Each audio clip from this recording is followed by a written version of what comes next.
Welcome back. If this is your first time to my channel, welcome. Today we're starting a new series on my channel. It's called Points of View 101 Photographer Talks. And the photographer we're going to be talking to today is my good friend Nick Luckey. He's a photographer that resides in Harrisonburg, Virginia. So let's jump on into it.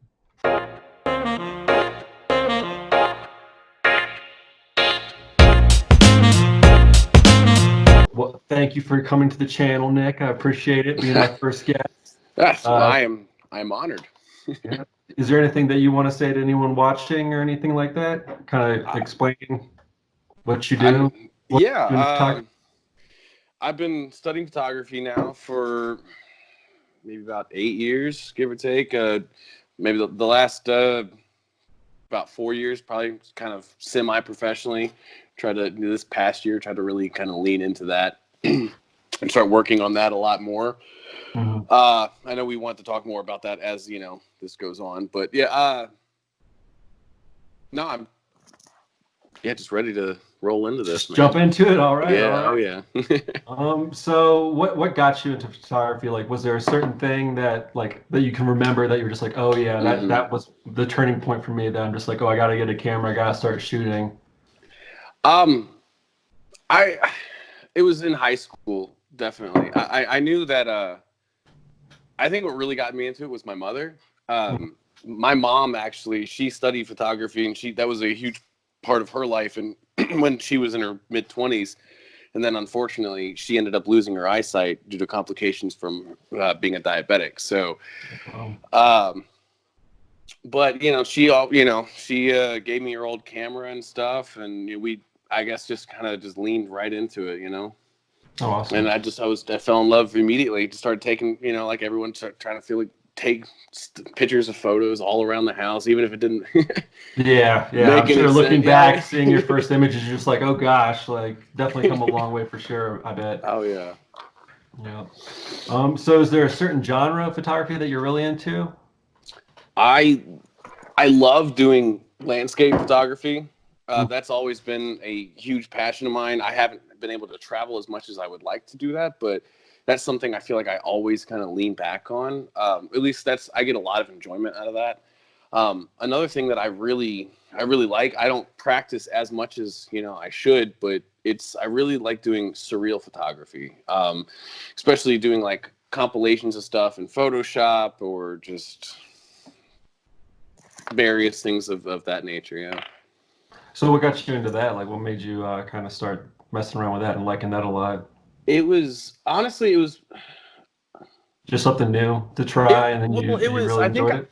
I was in college, and I was studying photography at the time at the Art Institute, and my teacher ended up, we started really diving into Photoshop. I had no idea of how to do any of it, right? All of it was new to me.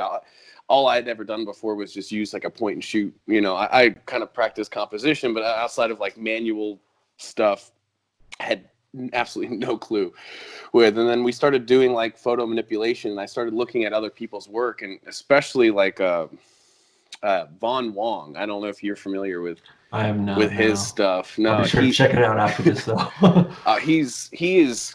Oh my God, he's crazy good. Now he likes kind of building all of his sets, so he doesn't like to rely solely on Photoshop, but just kind of seeing his work, and he would light motorcyclists on fire and just have them drive around parking lots, and he'd take his models and he'd submerge them under the oceans and have sharks kind of swim around them, and he's sounds just pretty intense, man. Oh no, it's insane. But you look at his work and there's no way that this isn't photoshopped, but it is, and it isn't, and it's just it's fantastic, and that's kind of what really kind of started driving that, and I've been wanting to do it for a lot longer, but I do here and there.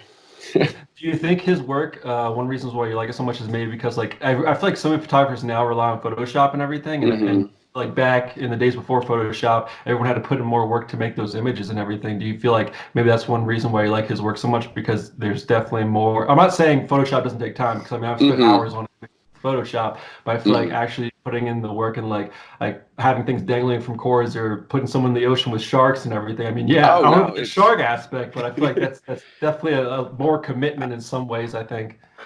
for sure. I think the biggest part of that is, with this digital age kind of really pushing photography forward. Not a Yeah. lot of people know exactly, as photographers, it kind of like, scares the hell out of us because we don't always know what's coming next. And because with how easy it is to make something look so realistic nowadays, Yeah. we can edit all, before, you had to pay like, almost, thousands of dollars just to get, Photoshop and, like, and kind of focus on that and try to really hone in on really figuring out how the hell that works. And now everyone can just kind of edit on their phones and, Yeah. and take Yeah, take definitely. photos on their phones. That you have like iPhone photographers and stuff like that. And it's just, and I mean, that's really kind of pushing the medium like forward, which is Yeah, fantastic. definitely. But then when you have, artists who just truly lean on the basics of what, we originally learned, and I'll try to like stage everything, get everything right in camera first. And, because Yeah. I know, especially with that, that's what I love about it. I was, Mhm. stuck inside a couple weeks ago, and I was like, you know what, I'd want to mess around in my, studio that and so I found an old watch that I had, and I started taking photos. And I'm like, yeah, something's missing, and I'm like, maybe I should just add something in Photoshop, and I didn't. And eventually, I kind of like ended up adding like smoke inside the like from from my vape, and it just kind of just started hanging on the bottom of the photo. I was like, just little stuff like that. It's just makes everything so much better and I guess easier Yeah, definitely. Do you to. think do you think some people rely on Photoshop like too much? Because I know back when I used to shoot at the studio, I'd always be like, "Oh, I can fix that in Photoshop," or "Oh, I can add Mhm. that in Photoshop." And like thinking back now, because I shoot a lot more film, I'm just like, it slows everything down, and you're just like, "Okay, I need to get this way," and I'm not even thinking about Photoshop. I'm just like, I need to get it in the frame now.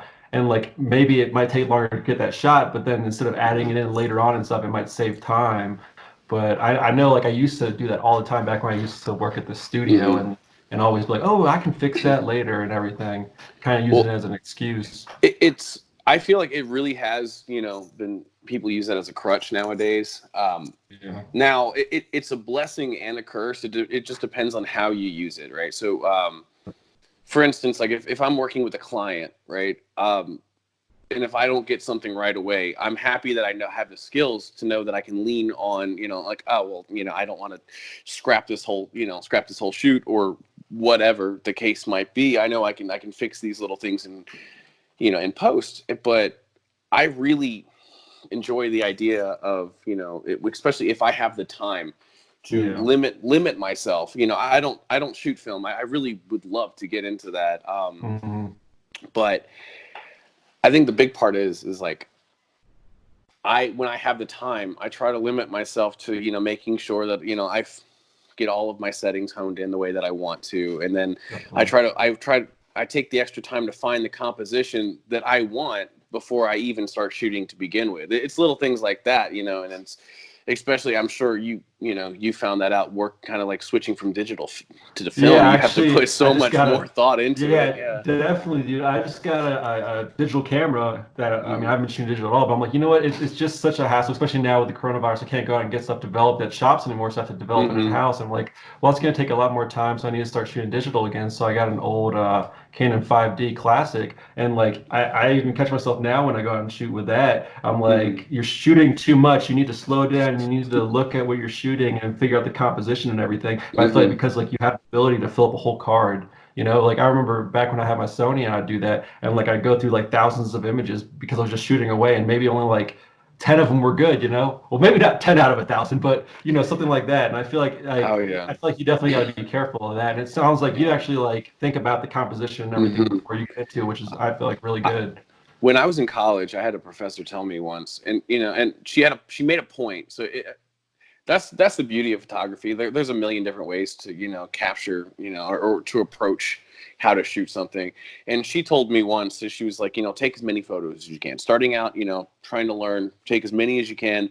If you go out and have a photo shoot, and then you might take 200 photos. Out of that 200, there might be 2 that are worthy enough to kind of put, that online. And, and I've really, as I've gotten, I guess more experience under my belt, because I've really leaned on that for the longest amount of time. So like, yeah, take as many as I can.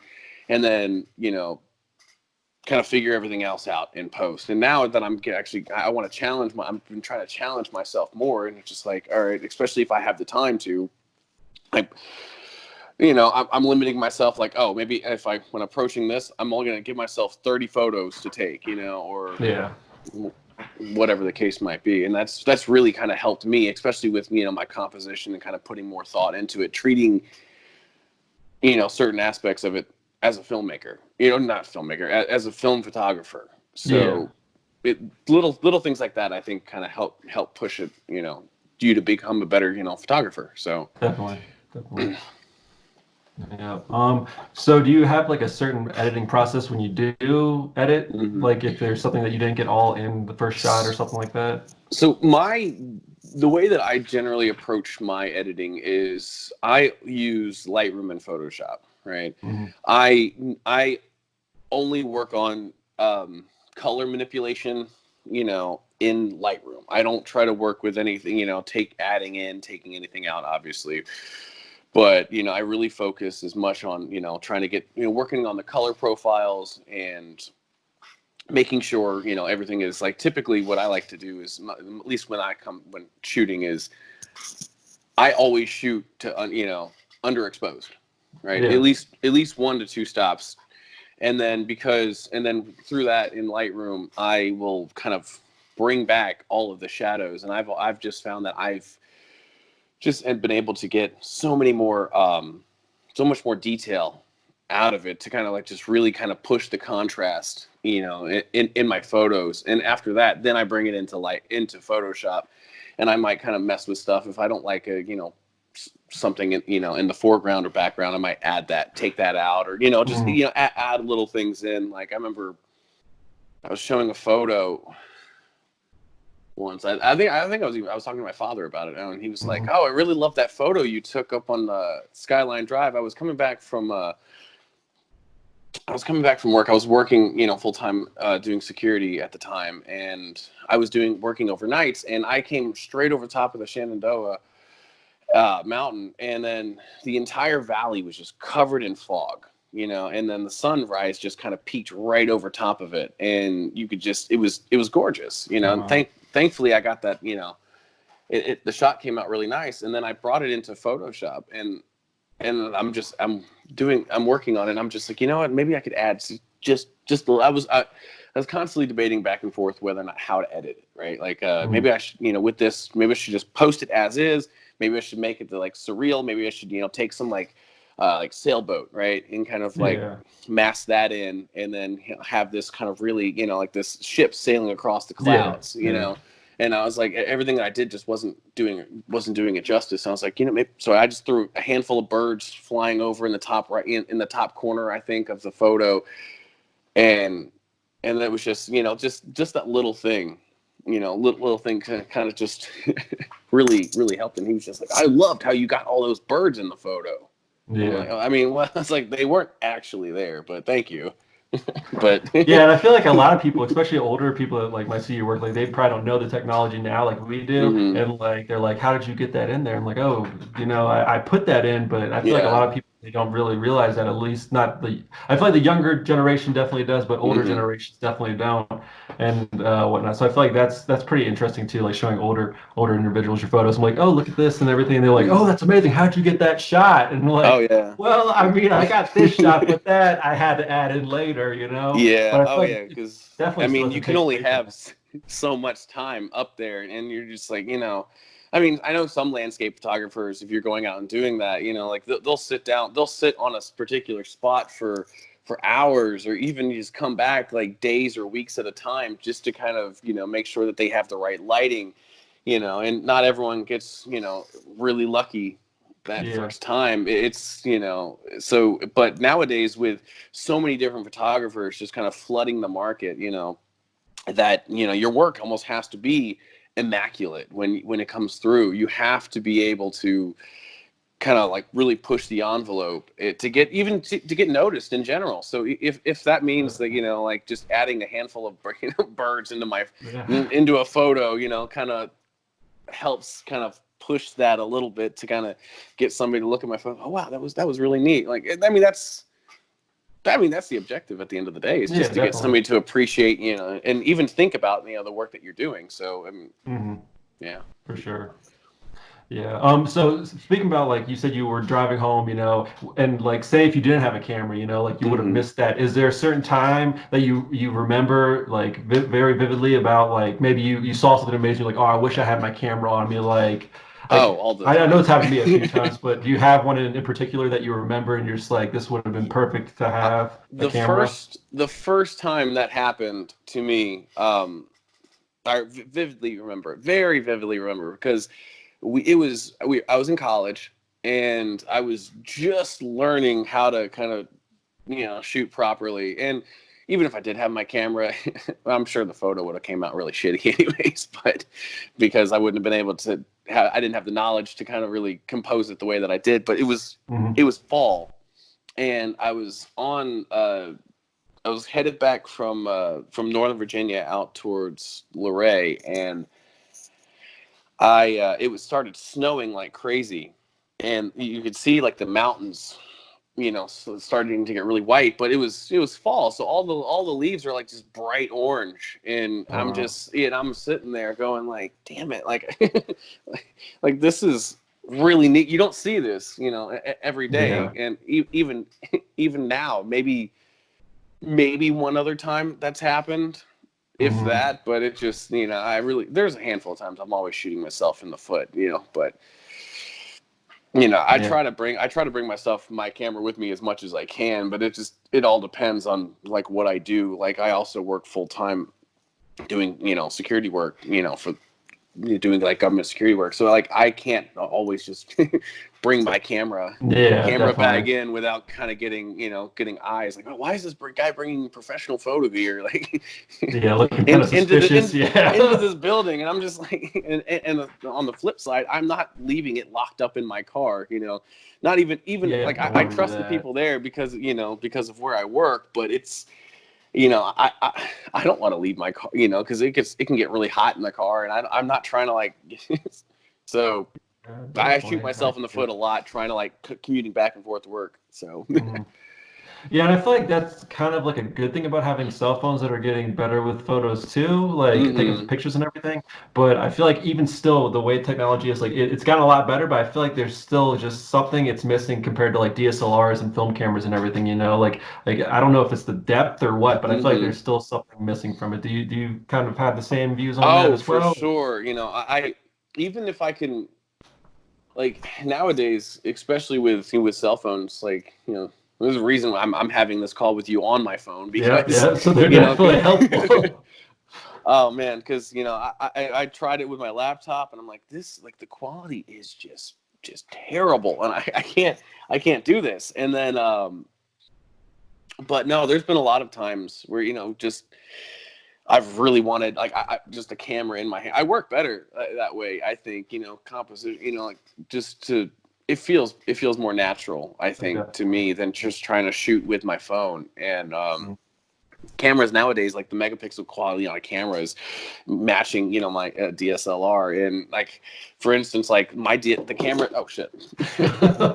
The camera that I'm really using now is, I broke my old one, I'm getting it worked on now, but it was kind of sitting in my closet for a while. So I'm using like an 8-year-old DSLR. So and it's just, I, I love it. I love it to Mhm. death.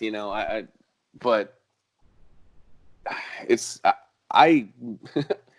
I remember one time I was doing this photo shoot up in DC, and I got hired to do to film or to photo shoot this guy's like a lunch, right, for his birthday, right. Okay. So we went up to the Trump International Hotel, and I got it was the first time I'd ever gotten yelled at on a Oh or wow. gotten fussed at for bringing my camera in somewhere, which was really kind of new to me. Kind of growing up in a small town, no one's Yeah, ever yeah, definitely. stopping you, going like, "Hey, you can't shoot here," you know.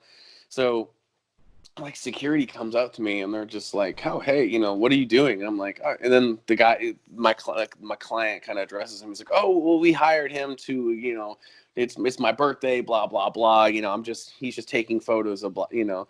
And so I set him up on the, you know, on the balcony at the time before, you know, beforehand. This was what really kind of got us in trouble. And so this just gorgeous chandelier was just hanging right in the middle of the lobby, and it just you know. But nowadays, like if you have a cell phone, you know, as opposed to, because I had an interchangeable lens, you know, attached Yeah. to my camera, you know, I immediately got fussed at. But now you kind of fast forward 2 years, and you know, some cameras take just as good you know, photos, so Yeah, you get it definitely. changes just everything, you know. Yeah, I definitely know what you mean. Like I used to shoot concerts a lot more than I do now, and I feel like they're always like, oh, you can't bring in DSLRs and stuff, but yet everyone Hmm. has a cell phone and everyone's recording, putting it on Instagram and stuff. And I feel like because the megapixels and everything on these things are getting so much bigger, I mean, when are they Hmm. going to be like, you know what, go ahead, bring in the DSLR because people are already shooting with their phones and the quality of the phone's just as good almost. So Oh yeah, but definitely like I changed guess over this the the last 10 staple years. of, you know, like the minute, and I'm sure like the minute you as a photographer, the minute you like you take one lens off, you throw another one on. It doesn't, no matter how much experience you have, like everyone automatically looks at you and like, oh wow, that guy, you know, is Yeah, true. that guy's a professional, right? And I'm Yeah, just like, he's all got more right, than one you lens. Oh my gosh. know. Yeah, Oh for man, but sure. yeah. Definitely, man. So your current setup, do Hmm. you have like a favorite lens that you shoot with now, I or is do there? Yeah. actually. It is currently right here with me. So this is my this is my normal go-to setup. This is my 8-year-old DSLR. I'm, you know, shooting with the Rebel, the Canon Rebel T2i, and as of right now, this is the lens that I have on it is, I mean, it's technically a kit lens, but it was the lens Hmm. that came with my 80D. And I just love the range that it has. And until I can save up to really get the lens that I really want, I want the 70 to 200, but you know, I really don't want to drop 2 to 3 grand on Oh yeah, no, I hear you, on it, man. especially with everything that's going on right now. I've just constantly been back and forth, going like, maybe I should get it. Is now the time to get it? But no, like this is what I'm using, and it's the 80, it's the 18 to 135. Okay. So yeah, I mean, it's been extremely versatile for me, and because you know, if I love using prime lenses, Hmm. so my other go-to is the 24, the pancake, you Oh know. yeah. And yeah, so um and before that it was the 50. But you know, I love the ability to have that variable zoom, you know, especially when I'm like getting hired out to do something, right? You know, Yeah. it's just it makes it so much easier just to kind of to help, you know, kind of with help that to help with the composition, to really have that zoom. But that's, Oh, you for know, more or sure. less my setup now, at least when it comes to, you know, my camera gear. Hmm. So for like camera bodies and everything, Hmm. do you think you'd ever switch over to mirrorless or anything like that? Are you pretty stuck on DSLR? Have you messed around with mirrorless at all, I've or? never messed with mirrorless, but I would love to. You know, I think I might at some point. It really, my opinion would have to, my, I'd have to really mess with it before I kind of decided. Yeah, You know, definitely. I, I don't know. Part of me is just like, if I went to a camera that was lighter than the setup that I'm using now, it would just feel off. I think, I Oh, for think, you know, sure. Yeah. when I'm thinking of, you know, my camera gear, it's just like, if it's not like heavy as shit, like I just feel like it's something's not Something's right. up. Yeah.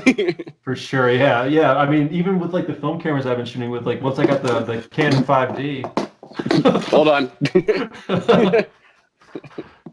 My bad. All it's all right, good, here man. It's all good. we're good. But yeah, like I was saying, like once I got the Canon 5D, like I mean, Hmm. this is a 15-year-old full frame camera, but I mean, it's so heavy. I was using my girlfriend's Nikon, I think 3100. I used to have one of Hmm. those too, and like Yeah. between those two, like it's so drastically different. And like shooting Hmm. with that and shooting with this, it's just like there's definitely a difference. And I feel like I've shot mirrorless, and like I agree with you. Like there's definitely a different feel to it. Like I feel like a Hmm. DSLR, it just maybe it's just because that's what I learned on. I mean, Yeah. but if someone learned on a mirrorless, maybe it would be different because they might be like, oh, I'm so used to the light setup. But I feel like this just feels so right in your hand. I don't know. Hmm. And then Oh like no, my I agree. yeah, for sure. And like my medium format camera, because it's so large, like I feel like that fits me Hmm. perfectly because my hands are so big. But I feel like I guess it's different for everyone and kind of like what you learned on. And both of us, it seems like we both learned on DSLRs.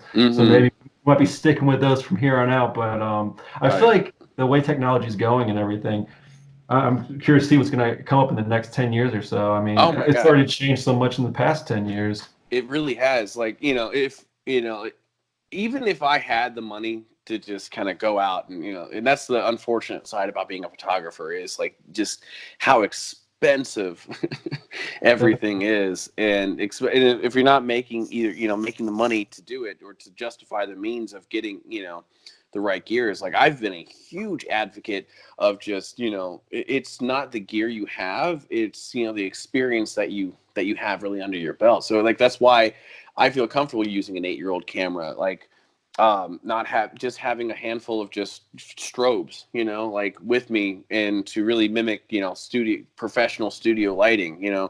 I can, I feel, I'll go up against, anybody, and I just like I feel that I can, really mimic a lot of professional, really like professional photos, just by having, three strobes and a couple of, soft boxes and a reflector, Yeah, and definitely. Yeah. my entire studio setup, at least for now, obviously the more time progresses, I can justify getting, those really nice lights. But as of right now, you know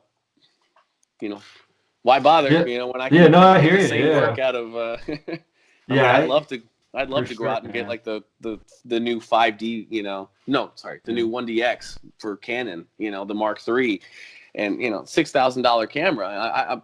I'm not getting that anytime soon. But Yeah.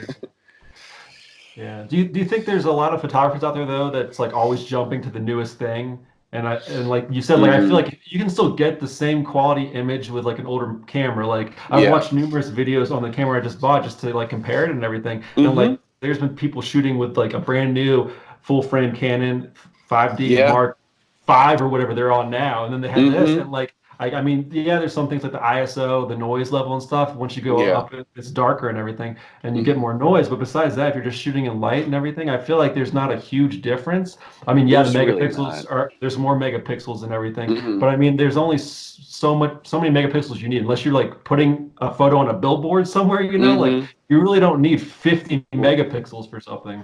I was just talking to my business partner the other day, and we ended up.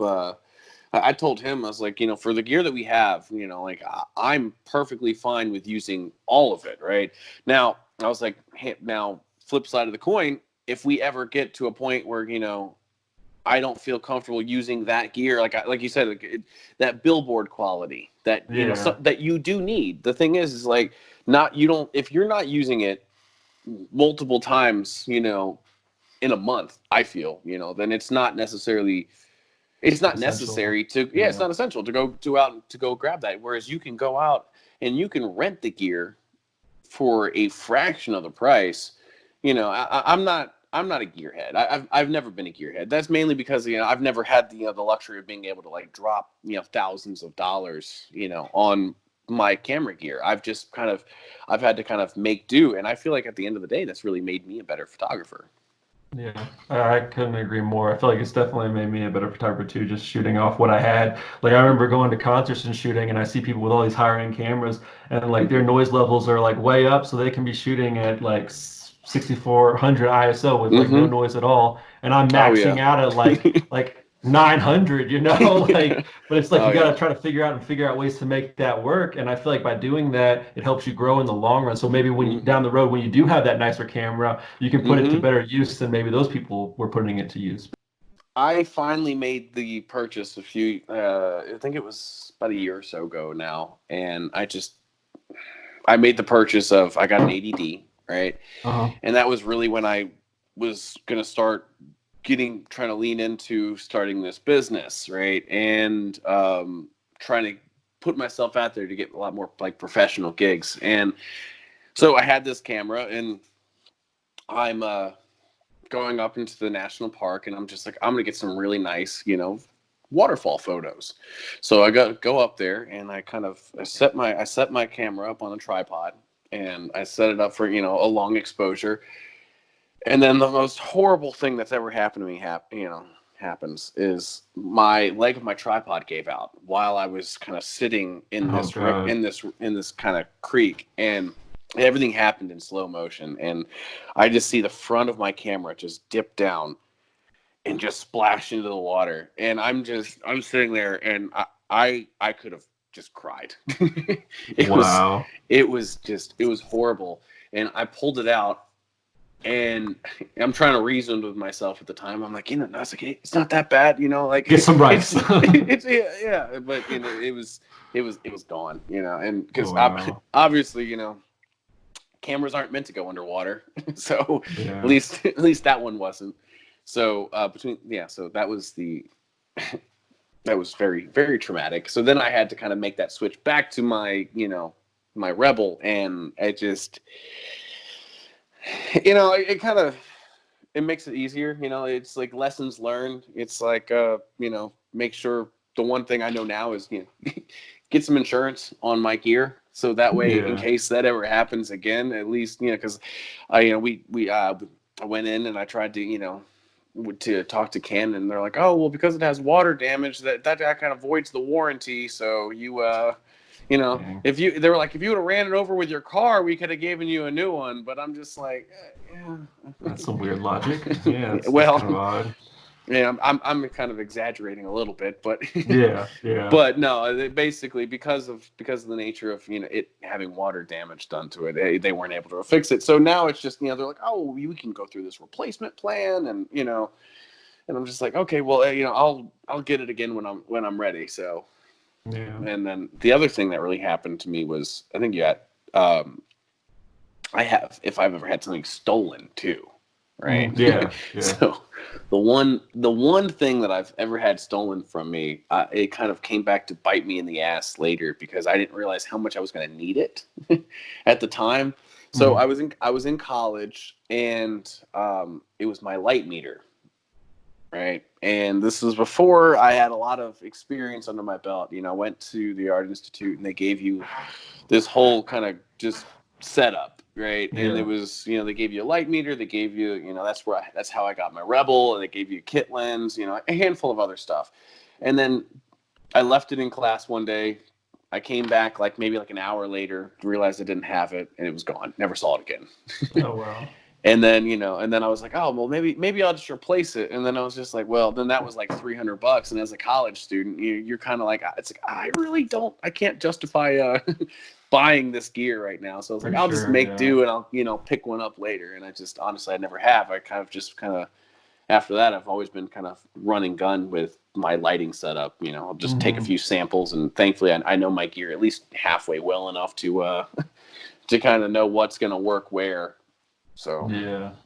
Yeah, I hear you. Yeah, I mean, myself, like I didn't get a light meter until probably like I don't even know, like 10 years ago, 5 years ago, 6 years Mm-hmm. ago, something like that. And like before then, I used to do what you said, like just like take a couple shots, see how the lighting looks, and then just go from there. But Mm-hmm. I'm not gonna lie, I feel like a light meter has saved my life, especially shooting film, because film you don't get a preview or anything. So I've been Oh using my yeah. light meter whenever I go out, and even now with digital, like if I'm using flashes and everything, Mm-hmm. strobes, I mean, I still use it, but I feel like definitely, like you said, like doing that, just looking your camera and stuff, it definitely gives you a better feel of your equipment, and you know it Yeah. better. So that way, if you don't have time, or you say you go to a gig and like Mm-hmm. your light meter is dead and you don't have any spare batteries, like you're like you already know your gear well enough that you're like, you know what, I don't need that, you know. But I feel like it Exactly. definitely comes in handy at times, but I feel like it's not a necessity, especially for digital and how like there's a light meter in the care, but that's what I mean, that it's definitely in some ways Oh, compared I to know film. the only reason I would, get one now, which I mean, I'm gonna get one eventually anyways, Mhm. just because like I one of the things that I really want to do is I want to go out and get more into like headshot photography, and expect because I really would love to, especially with this business that that I've started. It's just like I don't know exactly what my niche is going to be yet. So Mhm. I know that I'd love to lean more on studio work. I'd love to work on like different commercial aspects, but in the meantime, trying to get like corporate gigs where you're taking headshots for companies and different things of that nature. I'd love to start doing that, but I I wouldn't want to do that whole run and gun thing with if I got hired out for Oh whatever reason. yeah, It, they it want kind to of look as goes. professional. Yeah, for Exactly. You sure. you know that's kind of goes back to what I was saying a little bit earlier, and it's if I need to, like I don't feel bad about renting the gear that I'm gonna need. But I'm not gonna go out and like, for instance, if I don't, I'd love to get more into videography too, and with that, get a drone. So I'm looking into getting one now to kind of help add to my photography, but also kind of branch into Into videography. videography. Yeah. Yeah. And it's like, but here's the thing, like, I can go out and get like a, $500 to $800 drone that's going to produce pretty solid photos, but, you know, fat, flash forward like a year or two. And then if I'm working on some sort of, commercial gig or hopefully, or whatever the case might be, I'm not using that in my Rebel to kind of go out and get that. I'm going to take the extra Yeah. time, and I'm going to go rent the gear that I actually want. Because Mhm. like I said, if I can't justify using it at least several times a month, then I won't buy it. Yeah, I feel like I need to take some of that knowledge because I keep buying film cameras, and my girlfriend's like, "You need to stop. You have a problem," But like, if I'm at a thrift store and I see a nice film hmm camera, I'm like, "Hey, it's only like 5, 10, $15. I mean, like, why hmm not?" But I guess it does add up over time. But yeah, I guess there's worse things Oh to be yeah, addicted to than getting old cameras. that's very true. Like the only film camera I have, it sits right here on my desk. Right, this is my mother gave me this. So yeah, contacts, and this is what I was going to. This is that film camera that I was telling you about the other day when you reached out to me about, because before this whole Corona thing kind of grounded you in back Yeah, I know, home. man. I was so bummed about that. Yeah. But yeah, so I really would love to kind of work with this, and I just I will at some point. I just Yeah. you know so put Yeah, that I on feel the like back burner for I now. feel like film definitely like if you're just shooting every once in a while, it's not too much, but I feel like it definitely the price adds up. Like I remember I went up to a meetup in Albuquerque and I was talking to this film photographer and they're like, hmm "Why are you shooting film, man?" And I'm like, "To save money." He's like, "To save money? That makes no sense. Like you're not saving money. Think of all the roles you're getting it developed at a shop, like over time hmm that's going to cost as much as you're spending for like a hmm $1,200 camera. But I feel like if you There, do it every once in a while, it's fun. So, there's something really amazing about seeing your work printed out, though. oh yeah, for sure. And because I remember the first time that I ever, because especially with working with a DSLR, some people never really print out their work, and I think that's a mistake. I think a lot of times, especially as a young photographer trying to really get into it, you really need to. I think it's amazing. Like I have some of my work kind of hanging up around my office, and I just and that's the thing is like I want to keep printing off keep printing off more stuff because it's really special to me to kind of see that stuff, and I think that's why I really want to get into film photography a Yeah. little more because especially with this camera actually has a pretty good story behind it too. Is like, yes, my mother gave me this, but it was originally my grandfather's. Oh wow. Yeah, and they gave me to this camera for my birthday like a year or two ago, I believe. And he bought this when he was stationed over in Japan during the Korean War. Oh wow. So yeah, this camera's Yeah, I don't know if seen I'd some want to shoot with places. that, man, with I all those mean, memories and stuff. no, I'd be that's worried why I about want dropping it in a creek. Oh But no, then I again, if learned there's no I batteries learned and my stuff, you're probably fine. oh I learned my lesson. Like I'd love to be. I will not. The strap is staying around my neck. And it's just. Oh my God! No, that is a lesson learned. Never, never, never again. For sure. So, I know that now you've mentioned your business a couple times. Mm-hmm. I think you said it's Apex Visuals, correct? Yes. Yes. So what made you want to jump from, like, I know you used to do like Luckey photography. What made you want to Mm-hmm. jump from that into Apex Visuals? Several reasons.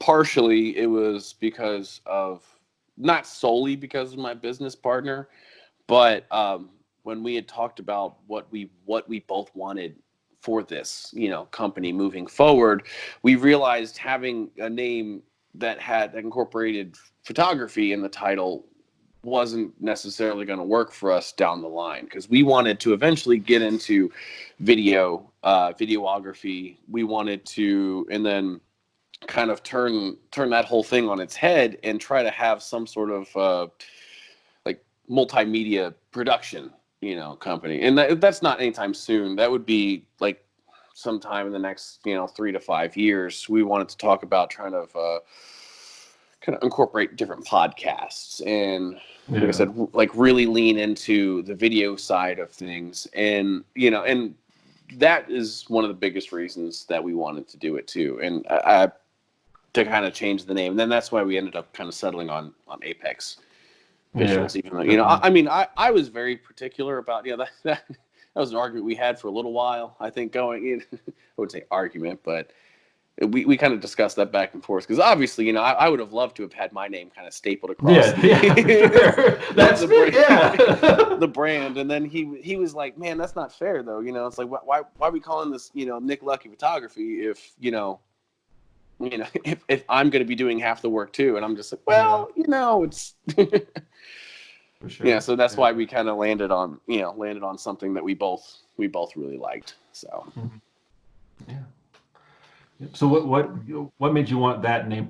Like, is there like a reason behind that name, or is just what you both agreed on after talking for hours or days? It was, we'd thrown a bunch of stuff around, and that was something that we both liked. I think because it wasn't because of one particular reason. Like, the name doesn't have a lot of, that much meaning behind it, as like, I know some companies, and there's no really cool story. It was just like, it was more of like to me, it's more of a promise, like Apex is, the top, of everything. Yeah. So we wanted, it's more of like it's more of a challenge, I think, that we want to be able to produce the best quality work, on not only for ourselves, but for all of the clients that we work with. So, I mean, that's, at least that's my take on it. If you ask him, he might say something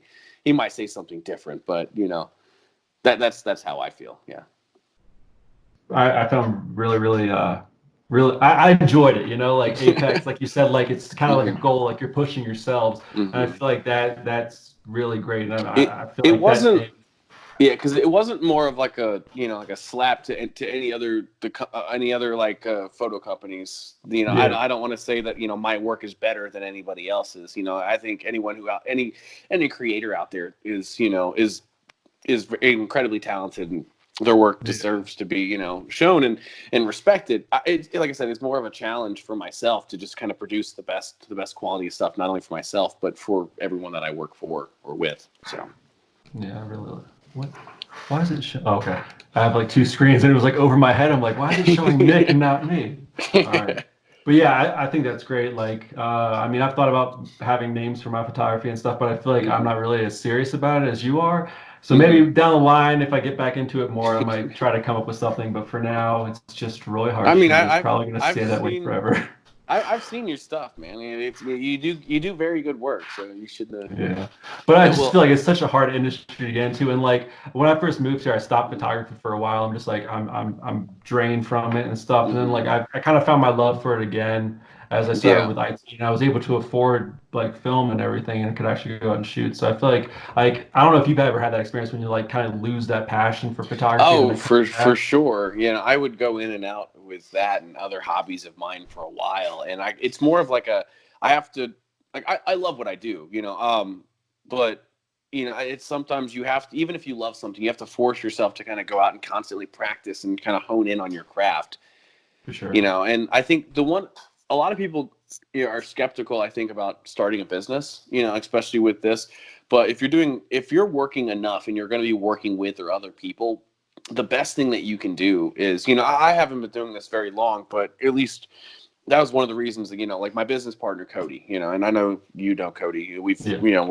we're all pretty good friends. And, like he's not a photographer. He's just not, he wants me to, I'm trying to help kind of coach him in the right direction so he can be my second shooter, or at least my first hand Mm. on shoots. But the reason that I brought him in is strictly on a business side, or I didn't really bring him in. We both agreed to do it, equally, and, because having somebody that kind of understands all of that, that was what he really sat me down. It was like, listen, one of the biggest reasons you start a company like that is just to protect yourself, to protect your work, and Yeah. protect everyone that you work with, because, God forbid somebody gets injured and somebody sues you, they sue the company.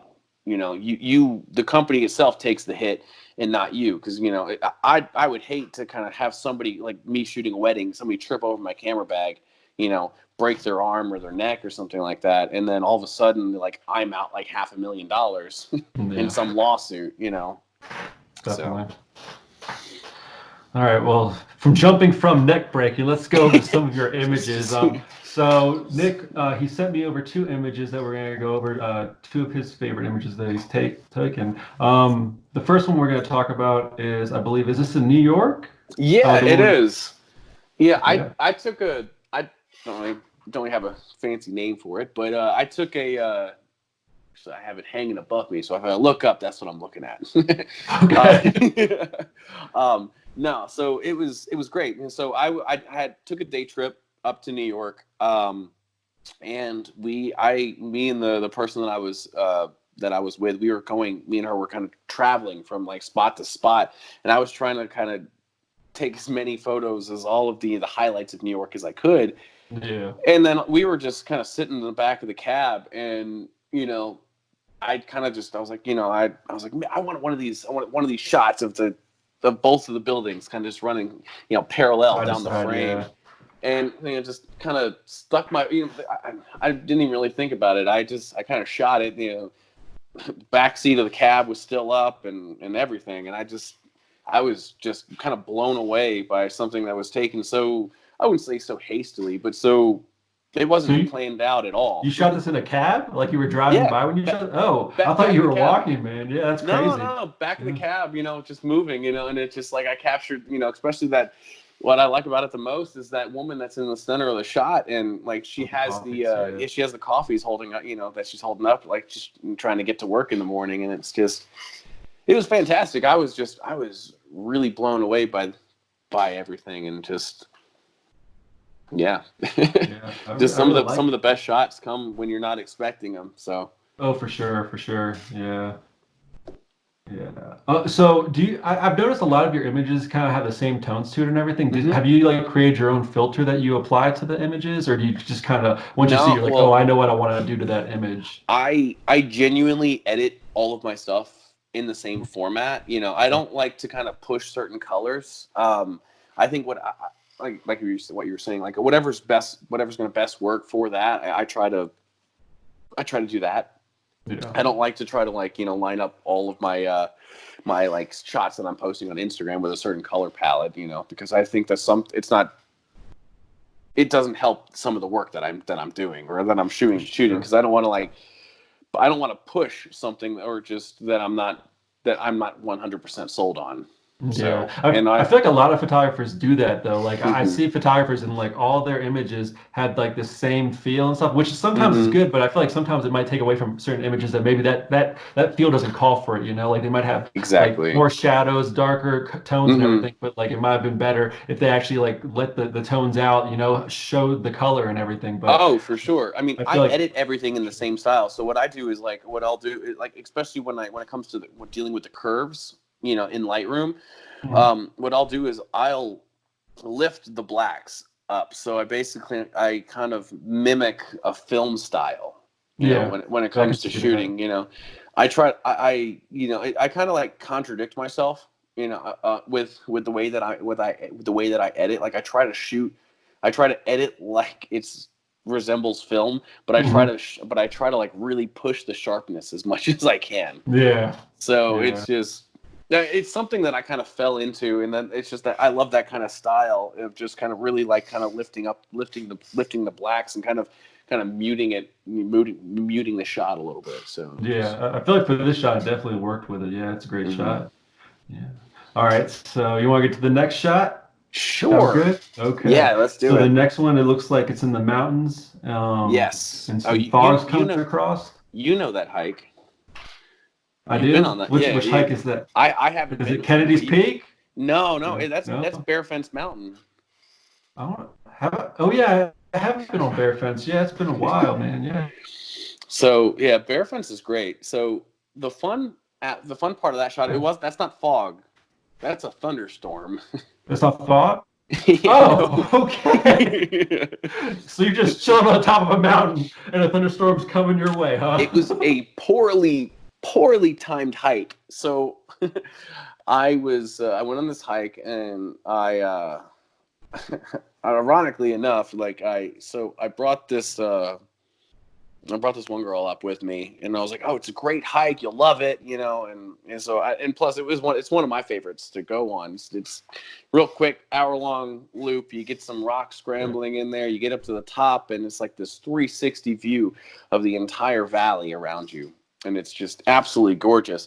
So I get up there, and I'm taking some shots, and I just see this massive thunderhead just kind of just barreling down towards me over the mountain, and then I looked up after I got the shot. I'm just like, yep, we are effed because we are still about 30 minutes out from the car. So I took as many shots as I can of that kind of thunderhead just kind of rolling in over top Mhm. of the mountain. And then I just hastily packed my gear and we ran back to the last half of that mountain, last half of that hike back down to the car. Didn't make it.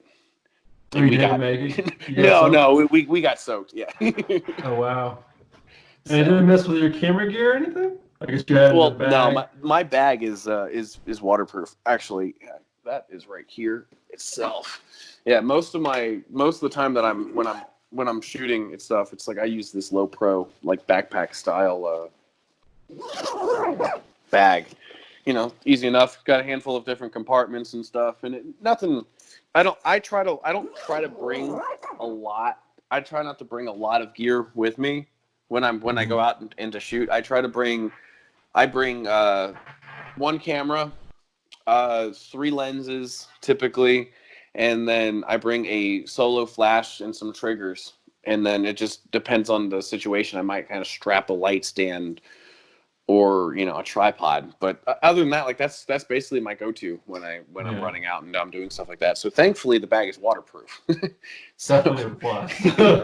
so yeah, oh yeah, so it kind of it really works out. But Yeah. Do you think, like you said, you only take like just a few things in your bag? Do you think hmm bringing more stuff kind of takes away from the experience itself? Because I've noticed when I shoot, if I hmm have like four different lenses, I'm like, oh no, I need the 50 millimeter. No, I need the 120 or whatever. You know, like you're just like, yeah. oh, which would be best for this? But then if you just have one lens, you're like, okay, this is what I got to make it work. Yeah, well, I think I only have like five lenses, anyways. So, and then I bring a telephoto lens with me, and I bring two primes. Mhm. So I try not to overthink a lot of my shots. I think I do that more when I'm working with a client.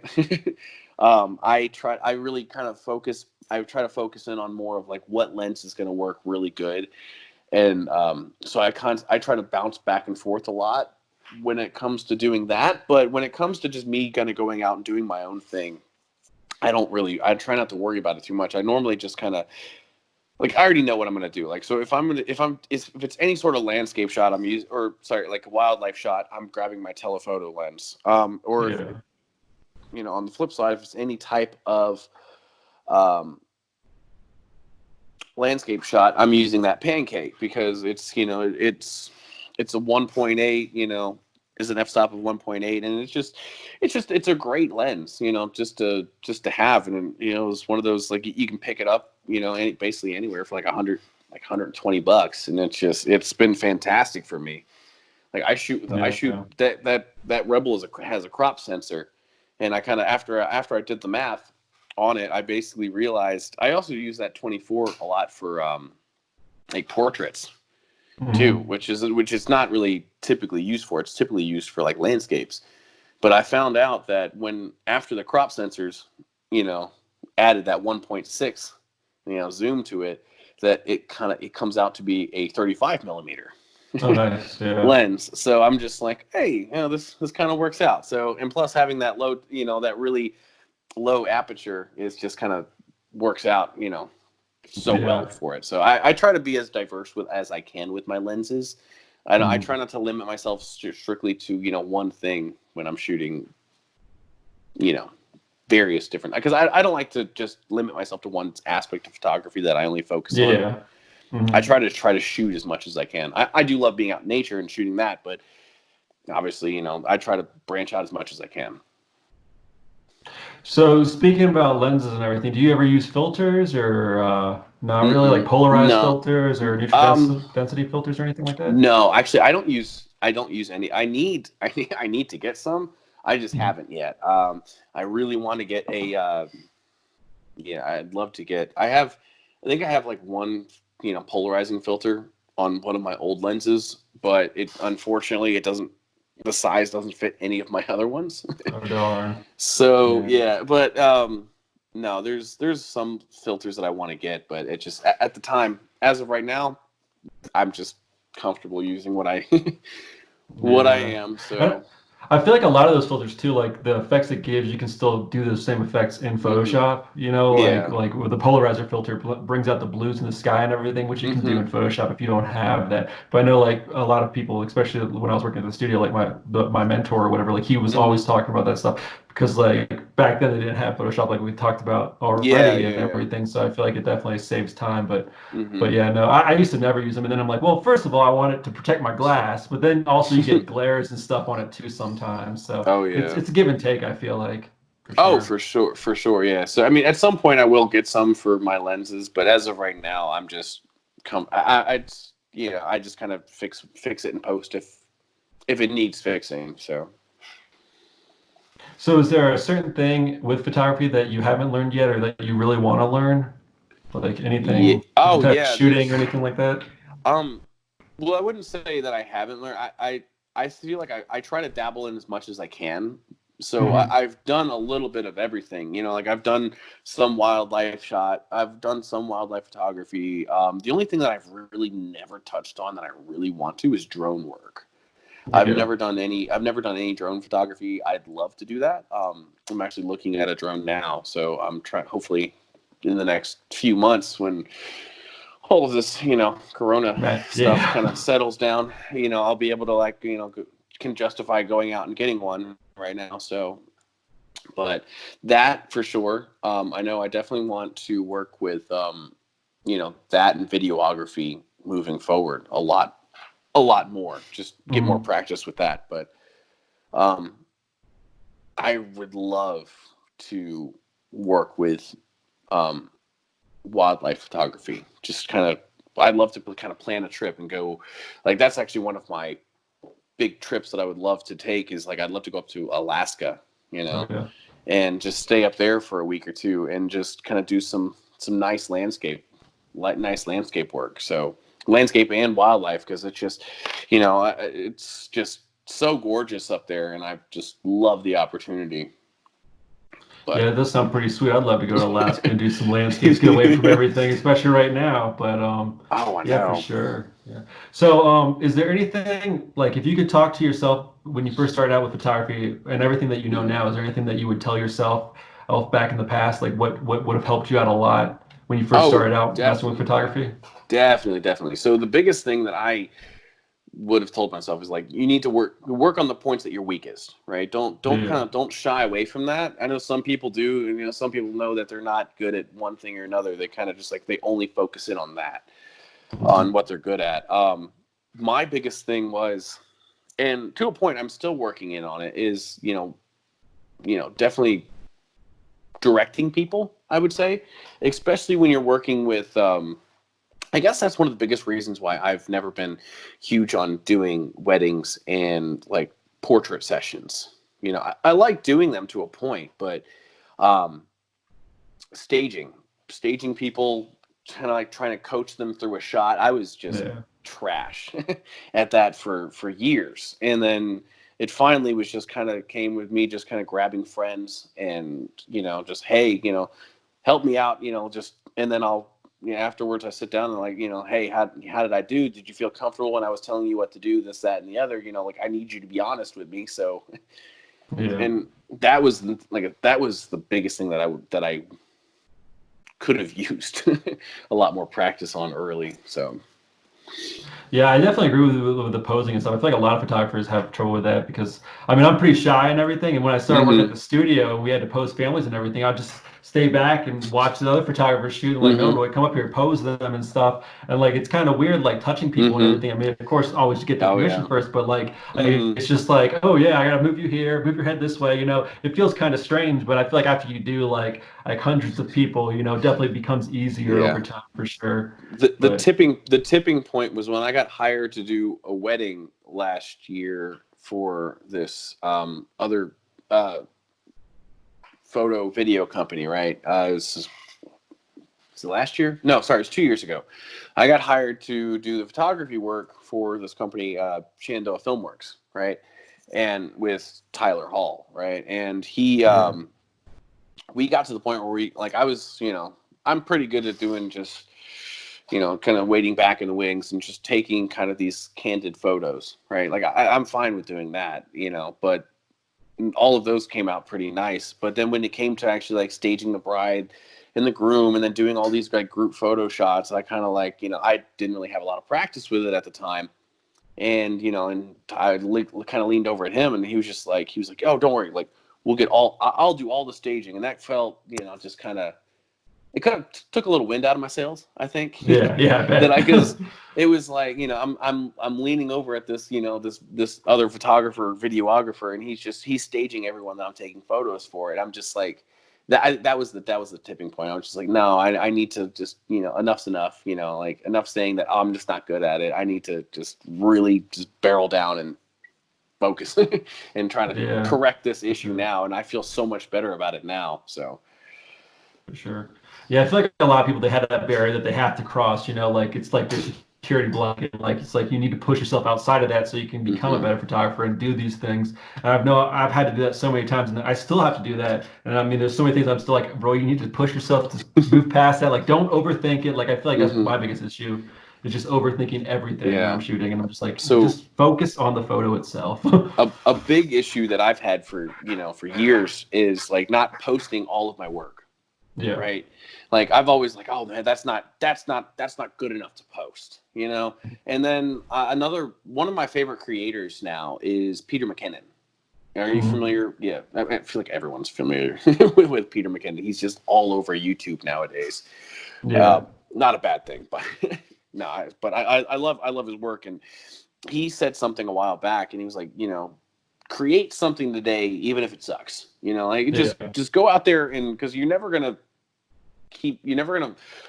do better. You're never gonna kind of practicing. You need to get those no's. You need to and that goes with anything. You need to be able to really kind of know what you're bad at and kind of just really like lean into that and try to focus on kind of correct, just bettering yourself, not only as a photographer, but just as a person in general.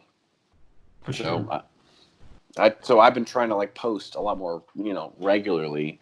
I still don't post as much as I should, but I know I need to. That's something that I'm really kind of trying to fix right now, is getting out of my own head, going like, no, this is good enough to post. Like, just throw it up there, kind of. So. Yeah, and I feel like a lot of people like they have the same issue, but like I feel like some people have like themes for their Instagrams and stuff. Like, oh, I have to Hmm. stick with this theme, so they might have a better photo, but like it doesn't go with my Yeah. theme, so I can't post it. Which I feel like is a shame because I mean, like I know there's been hundreds of shots that I've taken, but I'm like, I feel like that's not going to be taken well, or I feel like Hmm. Instagram's not going to like that or something like that. And I'm like, you need to get out of that Hmm. headspace and just post it, like, so what if they Exactly. don't like it? As long as you're happy with the finished work, Hmm. and like you're putting it out there, I feel like that's what you got to do to move forward, But Oh, for it is sure. what it is.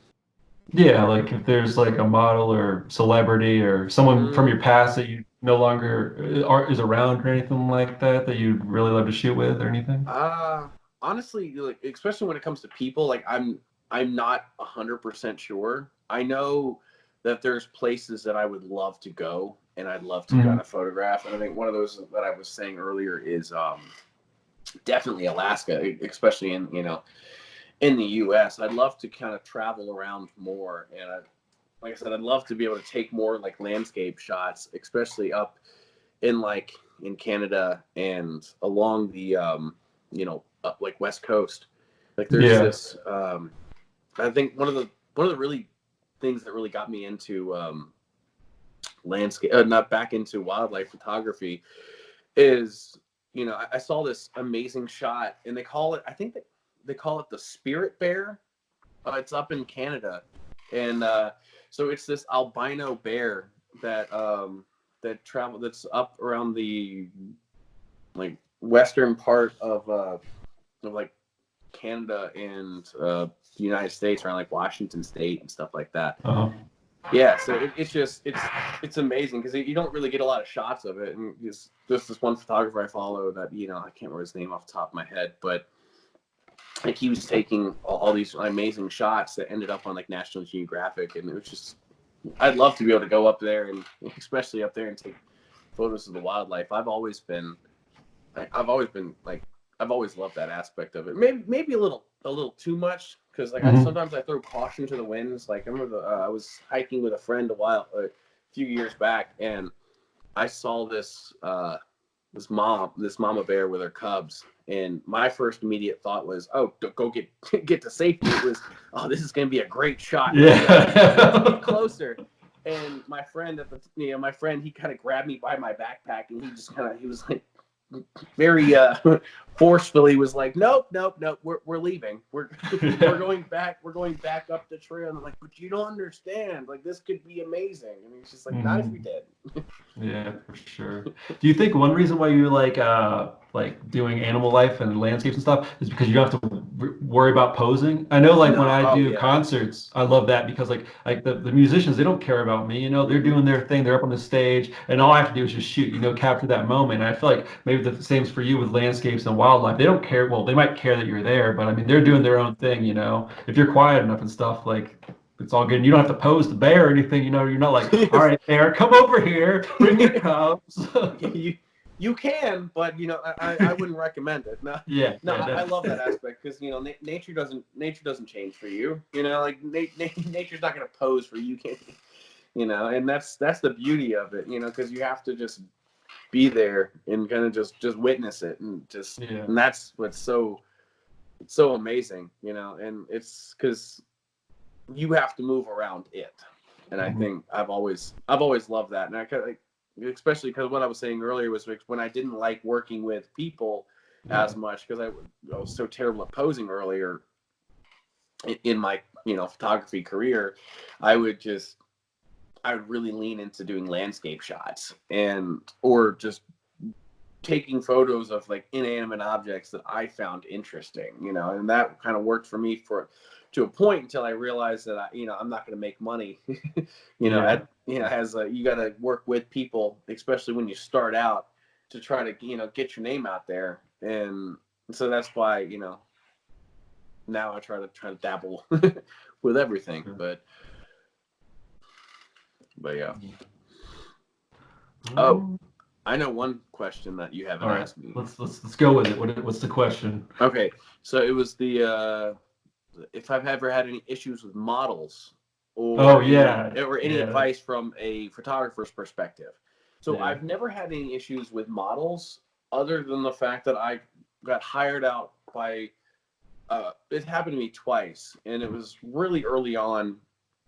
When I was out of college already. I was just starting into the idea of like I want to get, I really want this to be like a business. So what I did was I worked for a couple of people and I didn't get a contract. I didn't write a contract out, and I didn't get paid. Oh, Basically, wow. that's it's a short story, but I worked for them, and then they're like, "Oh yeah, of course I'll pay you." This, that, and the other. Like you did such a great job, blah blah blah. But then I'd always hear, "Oh yeah, yeah, I'm gonna pay you," and then it just never happened. And the thing is like I didn't have a contract at the time, and it was just there was no way that I could, you know. So that was that was a hard lesson to learn. But Yeah. whenever you're working with anyone, you sign a contract. So you, it just makes your life and their life easier. Because nowadays, like I don't only do it for myself. I do it for the client. And at first, it was kind of harder for me to kind of, I didn't want to be like, oh, I'm having you sign this because I want to make sure you're going to pay me. But Yeah. that's not the case. It's more we're writing a contract out, so these are the needs and the expectations that you have yourself, right? And especially whenever I've worked on any weddings, like I always sit down with the bride and the groom, and I'm just like, I'm going to send you a list, a shot list, and if there's anything that's going to be left off of here, I need you to tell me now. Like, I don't need you to tell me that there's some like great Aunt Muriel that you that's flying in from like, overseas that you've only seen like once in your life. And then I don't know who this person is. So I Yeah. can't, it's so basically it covers both of us. That way there's Mm. no expectations that aren't being met. These are the expectations. This is what I'm going to deliver on. We move on from there. So.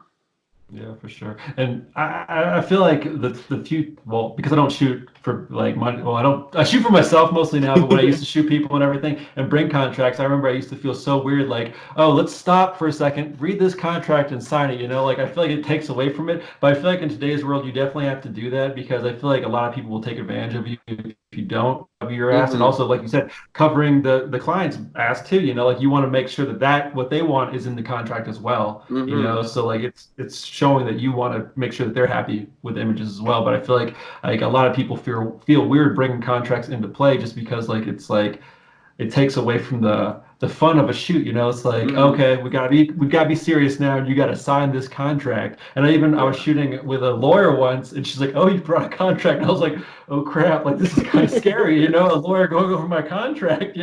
Hopefully it's legit enough, but I mean they signed it, so I mean I guess it was all good, but. Yeah. Yeah, Oh I yeah. feel like No, I'm that's definitely nervous about using those sometimes, but I feel like you're right. Like you definitely need it to protect you and the client.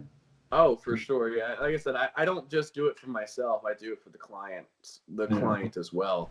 And on top of that, it's just, it's good to make sure you're kind of like, there's a term I learned when I was doing security. It's like, CYA, cover your ass. Yeah, yeah. I Yeah. was like So, CYA.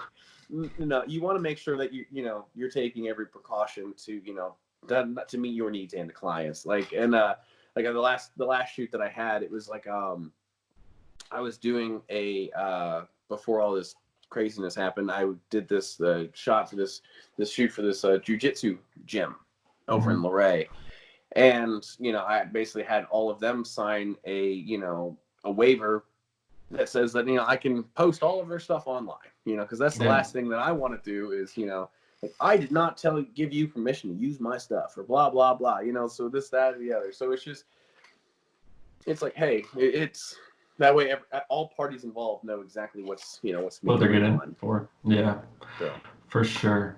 Yeah. Isn't business fun? Yeah, yeah. I'm kind of My glad I'm not trying to like make it in the photography business anymore because it's so stressful. Like, I mean, I definitely miss it compared to what I do now because I'm just like stuck in a cubicle all day. But Yeah. I mean, definitely is stressful in some ways. Oh, Yeah. for sure. That's why, like, and that's the thing that I'm gonna start focusing on more. Like moving forward is like this. More of the business aspect of it. Thankfully, that's why I work with I work with such a great partner, and he's great when it comes to the legal stuff. Now, Mhm. like there was somebody that reached out to us a while back, and it was right after we first both agreed to kind of do this thing, and he's just like, oh, don't worry, like I'll touch base with them. I'll send them an email back. And then, like, I'm not even like lying. It was hands down the most professional thing, formatted email that I'd ever read in my entire life. And then people asked me, like, people first, like, I'd have friends going like, oh, if you're starting a photography business, why do you have a business partner that's not a photographer? And I'm like, well, it's like there's so much more to this, Yeah, being behind the scenes, yeah. yeah, oh, exactly. And it's like people nowadays, I think that's why a lot of, like you'll see a lot of really great photographers out there that, that have like, it doesn't happen all the time, but they have their work is so widely respected. But if they're not a good photographer or if they're not a good businessman, then or a business person, like you're not going to make money at this. Owning a successful photography business is less on the skill that you have and more about just being a good business person. Oh, Be for sure. good like-minded business person, because the unfortunate thing about photography is to get a lot of gigs, especially commercial gigs and stuff starting out. No one's going to be like, oh, hey, here's my website and here's my business card. You call me when you're ready to do something. It's you Yeah. you have to go to them going, hey, I'm a photographer, I do this, that, and you have to do a bunch of cold calling going, this is, are you looking for any work? This is what I can do, here's my work, take a look at it. If you're interested, let's do business. No one's going Yeah. to, not hardly ever anyone's going to reach out to you and be like, hey, let's do Yeah. this. Like especially So, now, it seems like everyone has like a photographer in the family. Like everyone's a photographer nowadays. So I mm-hmm. feel like with that, it definitely makes it harder too. So I feel like definitely reaching out, trying to get clientele yourself and not waiting around. I Oh feel yeah. like it's definitely a key in today's world to keep your business, your doors open. Yeah, for the sure. the last person that reached out to me for work, they they were like, oh hey, you're Nick, you're a photographer, right? I'm like, yeah, I am. And they're like, oh well, I was wondering if you could do you could do this photo shoot for my family. I'm just expecting this, which we just had a baby, blah blah blah. I'm like, I'd love to do it. This is a, like I would normally charge, this for it but since, like, I can give you like X amount of this, that, or the other because of, Mhm. X, Y, and Z or whatever, to try to be, going back to the whole like business minded thing to try to generate, Yeah. and then they look at me and they're like, oh, well, I thought you were going to do it for free. And I'm like, Yeah. no, Don't you no, love man. Like, that? it's like we're friends. I like you, but like You don't I like you res that much. like Yeah. I respect the work that I do. Yeah. Like I'm not, I didn't put all these hours in and spend all this money, going to school and all my gear just to kind of like for it to be this hobby that I'm not gonna get money on. Yeah, I feel like a lot of people don't realize that because I've had a lot of people be like, "Oh, can you shoot this for me for free or whatever?" And I'm like, first of all, you don't realize the hours when we put in editing it, and Yeah. then also the equipment and everything that like could get broken when you go out to shoot their event or Hmm. whatever you're doing. Like, Yeah. yeah, for sure. I feel like it's funny how people are like, "Oh yeah, do it free," especially if you go on Craigslist and you're Hmm. like seeing people's posts. I'm like, "Oh, I want a photographer to photograph like 7 hours of my daughter's wedding, but I can only pay like $100 or Yeah. $50," and be like, sir. No, no, If not you only have that happening. much money to spend, like, So, yeah. And per. even my sister, for Mhm. sure. My sister, sorry to interrupt, No, but you're even my good. sister, like, she was like, "Hey, Roy, can you find me a cheap photographer?" And I reached out to you too because I'm like, your work's actually good. And like the person who I sent her to, besides you, was Yeah. my old coworker, and like I thought like it was gonna work out and everything, but because they didn't want to spend a lot of money. I'm like, well, you're gonna get what you pay for, pretty much. And Yeah. the images they got back were not very good. I mean, they Hmm. were pretty bad. They were pretty bummed. I'm like, well, guys, you got to realize like you only wanted to pay like $300 for a wedding, and like they didn't have any family photos together or anything like that. I'm like, you Hmm. guys should have just hired me. Like I could have done it, but Yeah. I mean, I feel like it's definitely what you pay for, and I feel like people don't realize that they're like, oh, I can get someone cheap and it'd be just as good as someone that costs like $1,000, $2,000, Hmm. which is not the case. I mean, like you might luck out get someone who's just starting out, but I feel like overall, like if you want good quality images and people that actually know what you're doing and stuff, Hmm. like you have to spend the money for Oh sure. yeah, and respect the photographer enough to know, that we don't just charge because we're greedy.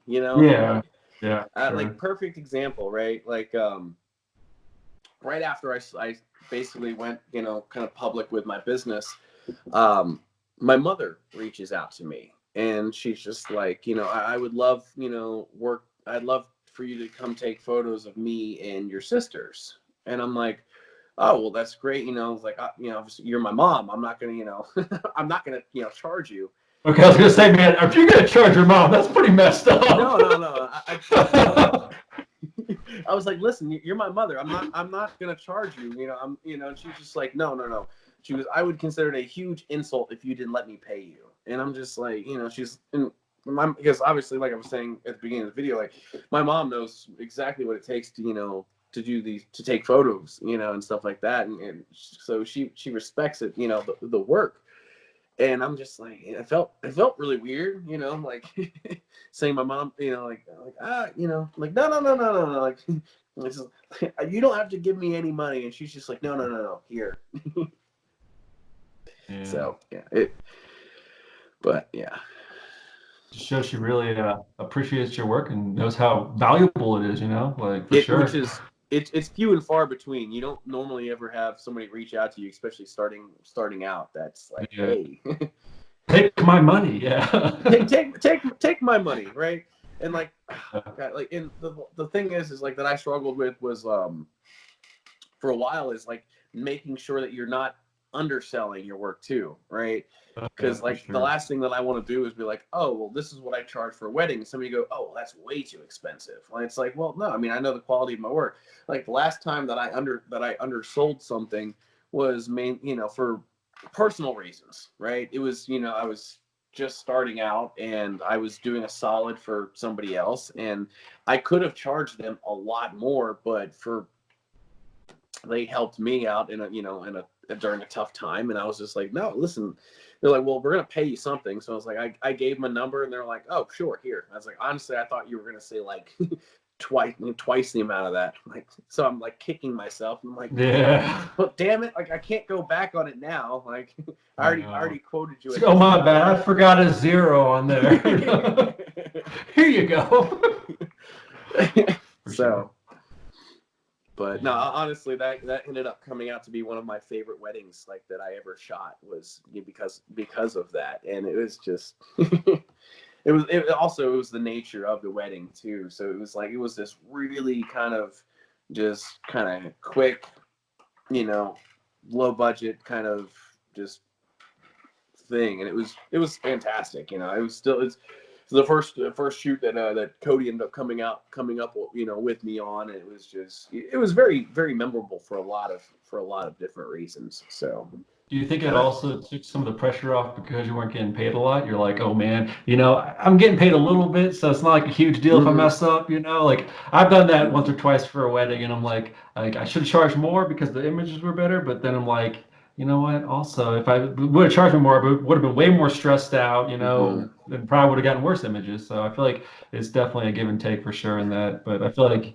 you definitely should be charging what you think you're worth. And I feel like a lot of photographers starting out, they don't do that. Like I've had people reach out to me. I'm like, I don't know why they're reaching out to me first of all, but they're like, Roy, do you think this is a good price? And I'm like, should be asking me, man. Do you think that's a good price for yourself? Mm-hmm. Like Well, do you you have think to your work's worth realize that?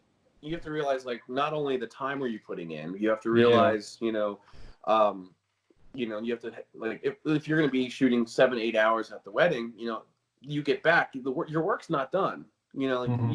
Why would you ever want to, work for, let's just say you shoot for 8 hours, then you go back and then you're editing for at least, however long it's going to take you to, depending on how large it is, depending on if you ended up hiring a second shooter or not. Yeah.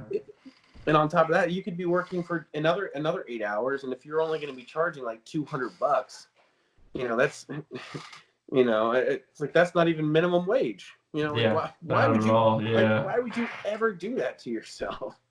It's like you respect yourself. It's like I'm really passionate about this. It's like, so I don't know where I was going with that, but but I hear you though. I definitely feel what you're saying, for sure, man, for sure. Yeah. Well, I feel like we've gone on for a pretty long time in between our stops, so I think we're gonna end it here. You cool? Is there anything else you want to talk about before we call it quits for the day? I think that's it. Okay. If I guess anyone wants to find my work. Right? Yeah. Please tell us where we can find you. You can find me at you can reach out to us on Instagram. Our name is Official Apex Visuals, all one word, okay. Right? And then apex-visuals.com. Thanks for joining. Thanks for being our guest, our first guest. Yeah, man. I feel so honored, to be here. So be sure to follow this guy. He's a great photographer. And until next time, thanks for watching.